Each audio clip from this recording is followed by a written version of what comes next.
আল্লাহ পাক রব্বুল আলামিনের দরবারে লাখ কোটি শুকরিয়া।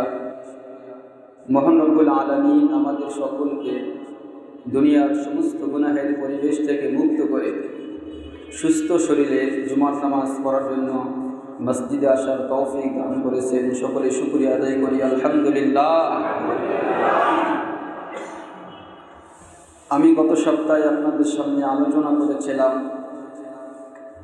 ওলামা একরামগণের মর্যাদা সম্পর্কে এবং সমাজে ওলামা একরামগণের কতটাই প্রয়োজন, তাদের ইজ্জত নিয়ে সমাজে যেই সিনেমিনি করা হচ্ছে সে বিষয় নিয়ে আমি গত সপ্তাহে আলোচনা করেছিলাম। এ সপ্তাহে আমি আপনাদের সামনে আলোচনা করার চেষ্টা করব ইসলামী শিক্ষার প্রয়োজনীয়তা কী, তাদের উদ্দেশ্য কী, তাদের লক্ষ্য কী। বিশেষ করে আমাদের সমাজে 3 ধরনের শিক্ষা প্রতিষ্ঠান থেকে শিক্ষা দেওয়া হয়। এক শ্রেণীর শিক্ষা হলো জাগতিক শিক্ষা, যেটা দুনিয়ার শিক্ষা, যাদের লক্ষ্য এবং তাদের উদ্দেশ্য হইল দুনিয়ার ভবিষ্যৎকে, দুনিয়ার জিন্দেগিকে নিশ্চিত করা। আরেক শ্রেণীর শিক্ষা, সেটা হইল সরকারি মাদ্রাসা, আলিয়া মাদ্রাসা শিক্ষা, যাদের উদ্দেশ্য হইল আখেরাত এবং দুনিয়া দুটোটাই নিশ্চিত করা।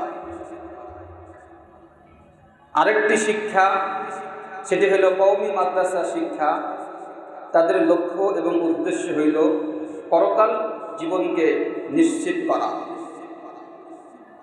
এই 3 শ্রেণীর শিক্ষা নিয়ে সংক্ষিপ্ত আকারে আমি আপনাদের সামনে আলোচনা করার চেষ্টা করব। আমা তৌফিকি ইল্লা বিল্লাহ।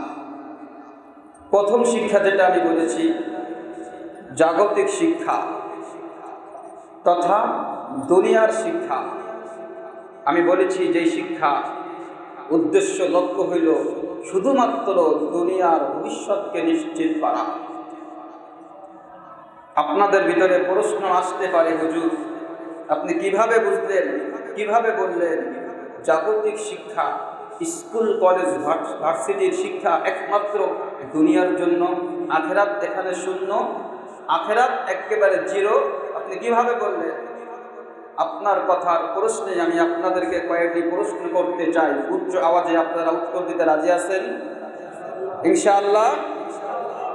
তাহলে জাগতিক শিক্ষায় যারা শিক্ষিত হয়, কেউ ডাক্তার হয়, কেউ ইঞ্জিনিয়ার হয়, কেউ ডিসি হয়, কেউ ওসি হয়, কেউ সচিব হয়, চিল্লা বলেন ঠিক কিনা?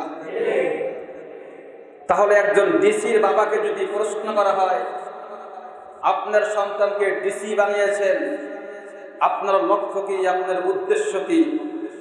ওই ডিসির বাবা এই কথা বলবে, দুনিয়ায় যদি কোনো ডিসির বাবা হওয়া যায় তাহলে কিয়ামতের ময়দানে আল্লাহ পাক রব্বুল আলামিন ডিসির প্রত্যেক বাবা মাকে একটি নূরের তাজ উপহার দেবে। জোরে বলে।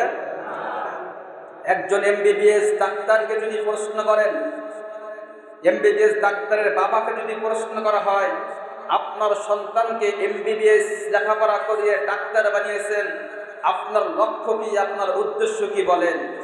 তখন ওই এমবিবিএস ডাক্তারের পিতা উচ্চ আওয়াজে আপনার সামনে এই কথা বলবে, শুনেছি হুজুরদের কাছে কোরআনে আছে, হাদিসে আছে, দুনিয়ায় যদি একজন এমবিবিএস ডাক্তারের বাবা হওয়া যায় তাহলে কিয়ামতের ময়দানে কমপক্ষে হইল 10 জন জাহান্নামীকে সুপারিশ করে এমবিবিএস ডাক্তার তাদেরকে জান্নাতে নিয়ে যাবে। এ কথা বলবে না? যদি একজন এফসিপিএস ডাক্তারের বাবাকে প্রশ্ন করা হয়, আপনার সন্তানকে দুনিয়ার সর্বোচ্চ ডিগ্রি ধারণ করেছেন, এফআরসিএস এর ডিগ্রি ধারণ করেছেন, আপনার লক্ষ্য কি, আপনার উদ্দেশ্য কি? এফআরসিএস এর বাবা তখন কি এই কথা বলবে যে একজন এফআরসিএস ডাক্তারের বাবা হতে পারলে কিয়ামতের ময়দানে তার আত্মীয় স্বজন সহ কমপক্ষে 70 জনকে সুপারিশ করে জান্নাতে নিতে পারবে? আরো জোরে আওয়াজ দিয়ে বলেন।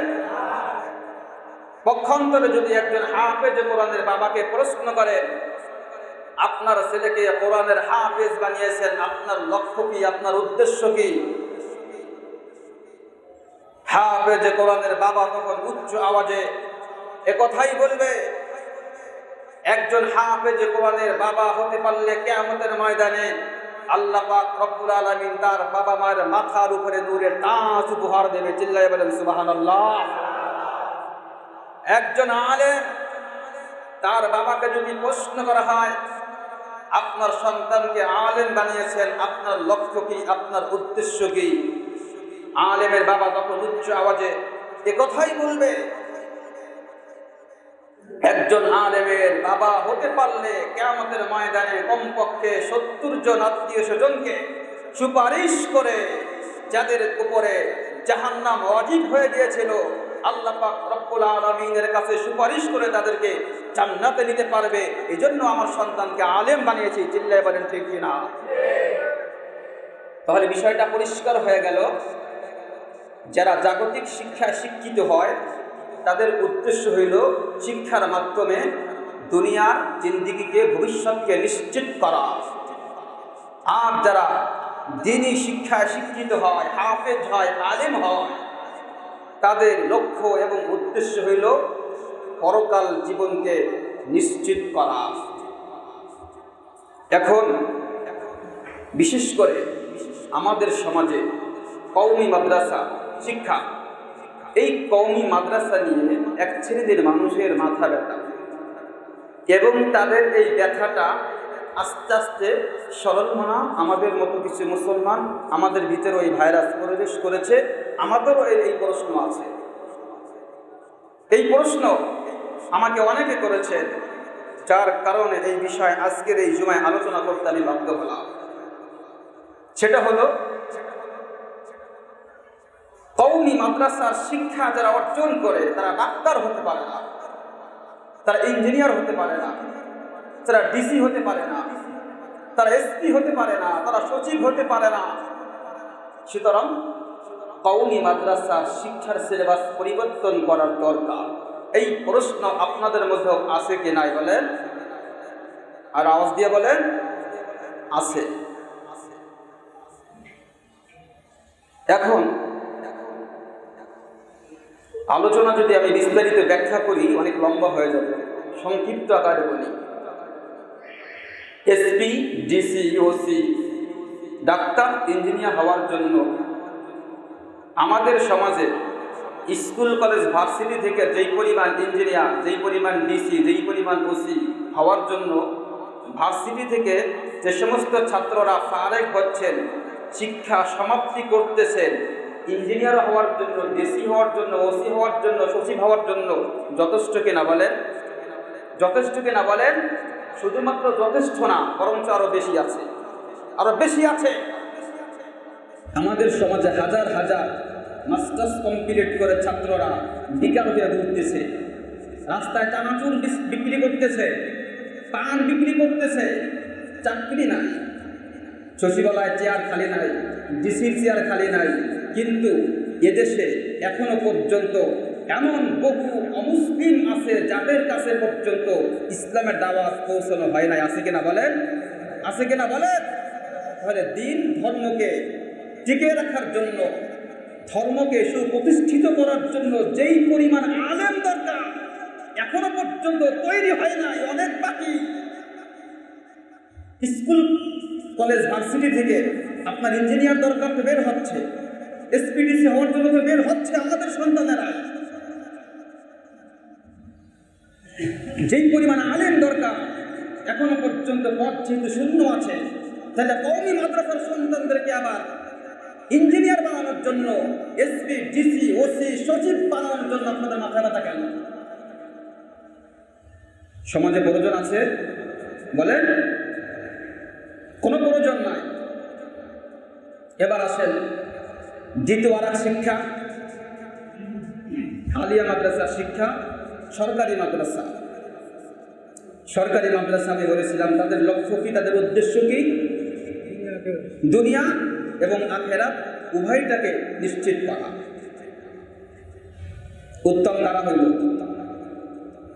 আমি কিছু উদাহরণ দিই। আমার আমার এই ডান পাশে বহু আখেরাতের পণ্য রাখা, অনেকগুলো কি বলে আখেরাতের ব্যাগের ভিতরে আখেরাতের ফসল রাখা, বস্তা রাখা, আর বাম পাশে বহু দুনিয়ার বস্তা রাখা। এখন এক ব্যক্তি আসলো, আসার পরে ডান হাতেও দুনিয়ার বস্তা নিল, বাম হাতেও দুনিয়ার বস্তা নিল। এরা হইল স্কুল কলেজ ভার্সিটির পড়ুয়া ছাত্ররা, চিল্লায় কোন ঠিক কিনা? দ্বিতীয় নম্বর আরেকজন আসলো, ডান হাত দিয়ে এক বস্তা আখেরাত নিল, বাম হাতে এক বস্তা দুনিয়া নিল। এরা হইল আলিয়া মাদ্রাসার শিক্ষার ছাত্ররা। আর একজন আসলো, ডান হাতেও দুনিয়া আখেরাত নিল, বাম হাতেও আখেরাত নিল। এরা হলো কওমি মাদ্রাসার ছাত্ররা। আমার উদাহরণ কি আপনারা বুঝতে পারছেন? কওমি মাদ্রাসাওয়ালারা কারা? কওমি মাদ্রাসার শিক্ষা তারা কি চায়, তাদের লক্ষ্য কি, তাদের উদ্দেশ্য কি? তাদের লক্ষ্য হলো কোরআন হাদিসে প্রচার প্রসার করার মাধ্যমে কোরআন হাদিসের অপব্যাখ্যাকারী, ভ্রান্ত আকীদা পোষণকারী ব্যক্তিদের থেকে এই মুসলিম উম্মাহকে হেফাজত করা। এটাই হইল কওমিওয়ালাদের দায়িত্ব, তাদের লক্ষ্য, তাদের উদ্দেশ্য। এখন এক হাতে যদি আখেরাত নিত, আর এক হাতে যদি দুনিয়া নিত, তাহলে দুনিয়ায় হয়তো বা মাদ্রাসার শিক্ষা অর্জন করার পরও স্বাচ্ছন্দ্যভাবে সুন্দরভাবে জীবনযাপন করা সম্ভব হতো। কিন্তু কওমিওয়ালারা সেটা না করে তারা কি করলো? দুনিয়া বিমুখতা অবলম্বন করলো, যে আমার বাম হাতে যতটুকু শক্তি আছে এই শক্তি দিয়েও আমি আখেরাতকে নিশ্চিত করব, কোরআন এবং হাদিসকে আমি আঁকড়িয়ে ধরব। সুতরাং কোরআন হাদিসের সব থেকে বেশি জ্ঞান এখন তাদের কাছে পাওয়া যাবে, কওমিওয়ালাদের কাছে পাওয়া যাবে। যত সাহাবায়ে কেরামগণ ছিলেন তারা ছিল দুনিয়া বিমুখ, সমস্ত মুজতাহিদ ইমামগণ ছিল দুনিয়া বিমুখ। ইমাম বুখারী ছিল দুনিয়া বিমুখ, ইমাম মুসলিম ছিল দুনিয়া বিমুখ, ইমাম নাসাই, ইমাম তিরমিজি, এরা সকলে ছিল দুনিয়া বিমুখ।